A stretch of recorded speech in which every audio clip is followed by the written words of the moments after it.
Aujourd'hui, je vais t'expliquer comment rajouter une prise USB 5V pour charger ton téléphone ou ta veste chauffante ou je sais quoi sur n'importe quelle moto, électrique ou thermique.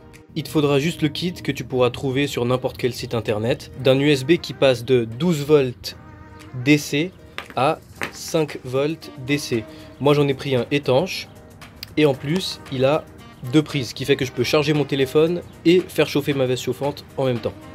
On a une bonne longueur de câble, un fusible au cas où il y a un court-circuit pour éviter de cramer le système, ainsi que deux cosses. Normalement, toutes les motos sont équipées d'une prise comme ça. C'est justement pour pouvoir venir y brancher un accessoire en 12V DC. C'est d'ailleurs la prise qu'on va utiliser. On va simplement modifier les câbles ici pour pouvoir venir les remplacer par une prise comme ça et la brancher dans la moto. Si jamais ta moto n'est pas équipée d'une prise comme ça, déjà d'origine, il faudra t'arranger pour connecter le fil noir au moins de ta batterie et le fil rouge à un interrupteur et ensuite cet interrupteur au plus de ta batterie pour pouvoir l'éteindre quand tu pars. Sinon, quand tu vas quitter ta moto, le petit transformateur va rester alimenté, ça va finir par vider complètement la batterie, tu pourras plus redémarrer. Voilà ma prise SAE dénudée que je vais raccorder à mon transformateur 12V 5V USB que j'ai aussi dénudé. Pour raccorder les fils entre eux, je vais utiliser des petits embouts comme ça où on met un fil de chaque côté et ensuite on vient écraser le milieu pour les serrer. Pour serrer, vous pouvez utiliser une pince normale, mais ça risque de pas tenir. Alors moi j'utilise une pince faite pour, c'est la taille rouge.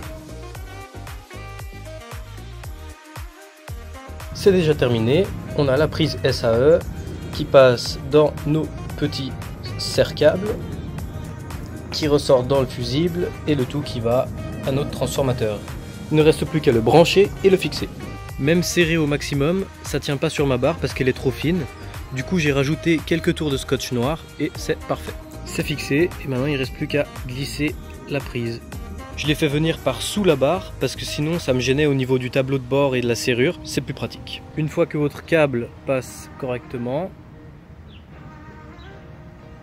il vous reste plus qu'à brancher la prise dans celle de votre moto.